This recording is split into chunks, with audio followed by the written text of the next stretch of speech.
And we have some breaking news for you this hour. RCMP in British Columbia say they've confirmed the two bodies found in northern Manitoba last week are the remains of murder suspects Cam McLeod and Bryer Schmegelsky. Megan Batchelor joins us live now in our Vancouver newsroom with the details. And so, Megan, we are getting this release and definitely some interesting pieces of information. Take us through the latest news from the police. That's right, Andrew. This just came down in the last 10 minutes or so. The RCMP posted a press release on their website saying that they can say that they have confirmed positively the bodies that were found last week in northern Manitoba were murder suspects Cam McLeod and Bryer Schmegelsky. The Manitoba medical examiner had conducted the autopsies over the weekend. They were completed yesterday, and so now we are finding out some of the results from that autopsy. So we now know that their next of kin has been notified, that their bodies have been positively identified. We also can tell you that the RCMP say that the two died by suicide by gunfire. There were firearms found near their bodies when they were found last week.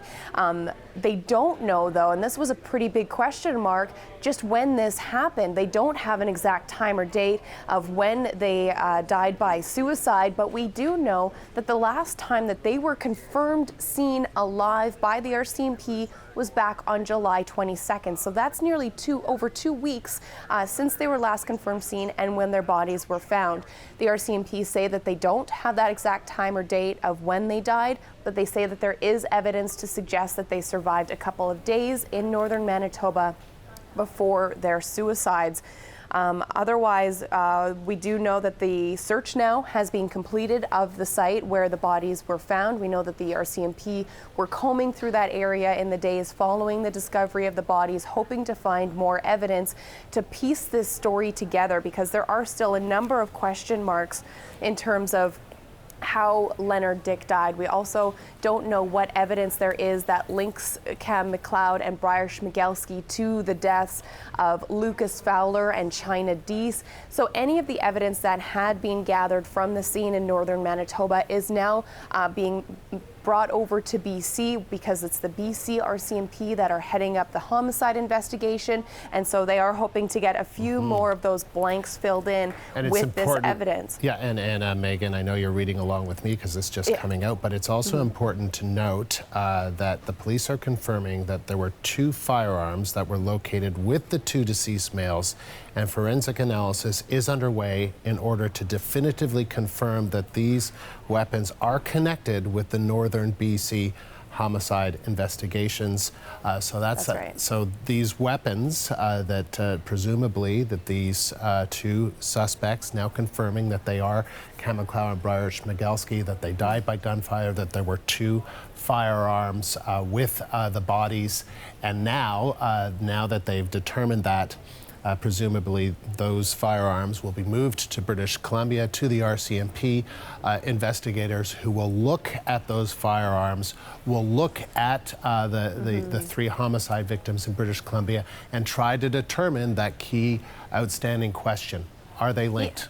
Yeah, that's right, because we know that second-degree murder charges had been laid in the death of Leonard Dick, that they could link the two suspects to the crime scene of Leonard Dick, but those charges were never laid in the deaths of Lucas Fowler and China Deese. And so hopefully the discovery of these two firearms could be that missing link that could definitively allow the RCMP to say that for certain these two were responsible for Lucas Fowler and China Deese's deaths as well. And that's going to be one of the many question marks that we're going to continue to follow as more questions come out of this. Yeah, and so that is certainly interesting news. We didn't know.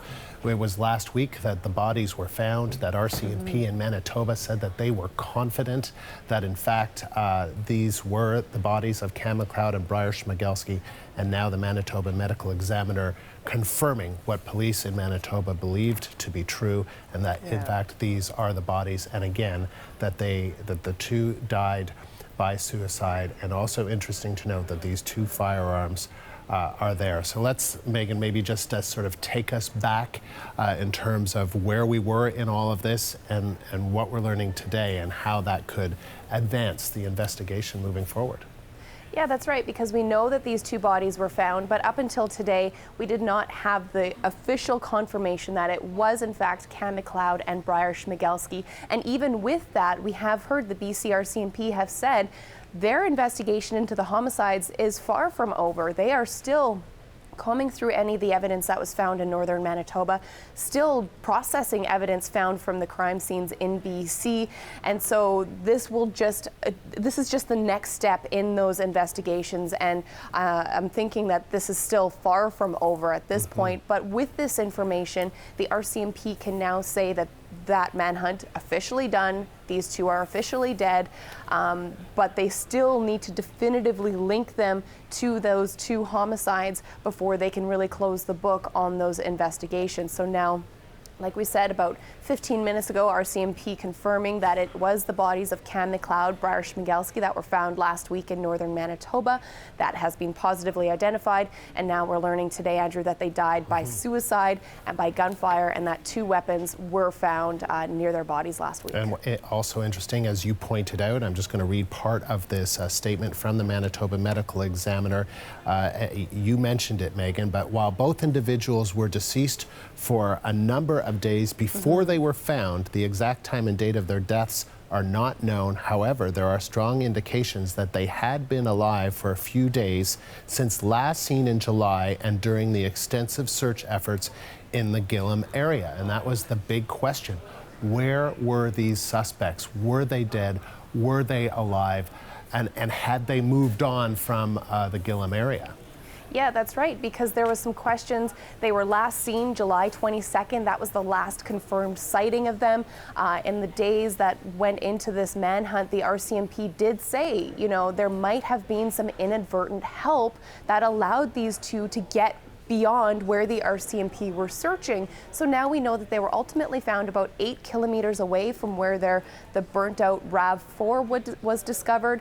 And so still, even with this information today, we still don't know just how they managed to get even that far, 8 kilometers in that kind of rough terrain in that remote area, how they managed to get that far, how long they managed to survive out there. And we do know, like you said, the RCMP are saying that there is evidence to suggest that they survived a number of days in this. And so we know that some of the evidence that first brought police to that scene was personal belongings. We don't know what those are. And so hopefully in the coming days, as more information comes out, so hopefully some more of those gaps can be filled, Andrew. And so, yes, so Megan, just hang on there, because we just want to confirm some information that we're receiving today for those viewers who are just joining us, that we are learning today from the Manitoba Medical Examiner that, in fact, Bryer Schmegelsky and Cam McLeod wanted in connection with 3 homicides in British Columbia of Leonard Dick, of Lucas Fowler, and China Deese, that the medical examiner in Manitoba confirming that the two died in what appears to be suicides by gunfire. Again, the medical examiner saying, well, it appears that they were alive for days. They don't know exactly the time of death, but they do believe that they were alive in the Gillam area before dying by suicide, that 2 firearms were found and located with the deceased males, and now there's a forensic analysis that is going to take place with these 2 firearms to try and see if, in fact, these firearms are connected to the 3 homicides in northern British Columbia. That investigation ongoing. Now, but a key question that may not be answered, but it is interesting, as maybe it will be answered, is motive, right? And that is one of those outstanding questions. That is a huge question mark here, and while there might be some relief for the families in getting this definitive answer that these bodies have now been positively identified as Cam McLeod and Bryer Schmegelsky, that really big question mark that perhaps may never go answered is just why. What was the plan when they left Port Alberni? What happened when they encountered Lucas Fowler and China Deese, allegedly, Leonard Dick? What happened with those interactions? What happened to make them end up in Gillam? Still so many questions motivation-wise, and hopefully with these answers with the autopsy, we now have that. hopefully now we can get a bit more information and answers about the evidence that police have managed to conjure up in that area that they've been combing now for a number of weeks in northern Manitoba, and also evidence that they've still been trying to gather from the BC crime scenes too. All right, Megan, thank you. The CBC's Megan Batchelor, live in Vancouver. For more on what police may be able to learn from these autopsy results, I want to bring in Bruce Pitt-Payne. He's a former RCMP investigator, and he joins us from Maple Ridge, British Columbia. What was your initial reaction to these results? Again, for those viewers just joining us, we are learning that, in fact, medical examiner in Manitoba has positively identified the two bodies as Cam McLeod, Bryer Schmegelsky, wanted in connection with 3 homicides in British Columbia, and that police can confirm that it would appear that they died by suicide gunfire. What was your reaction to that? Well, I think the first reaction is one of just being happy to have some information, and I'm sure everybody feels the same way. Now, with this as an investigator, it is very revealing and will help the police continue on their investigation.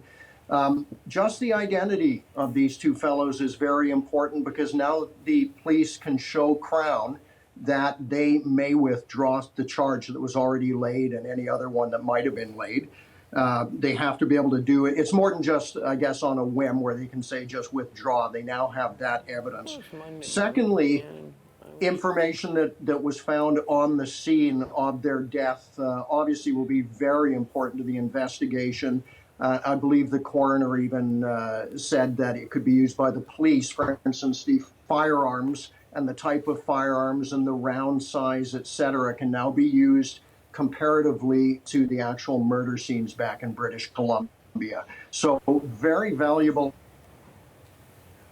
information. And again, the police's workload has just gone up, and they have a lot to do now to confirm what happened.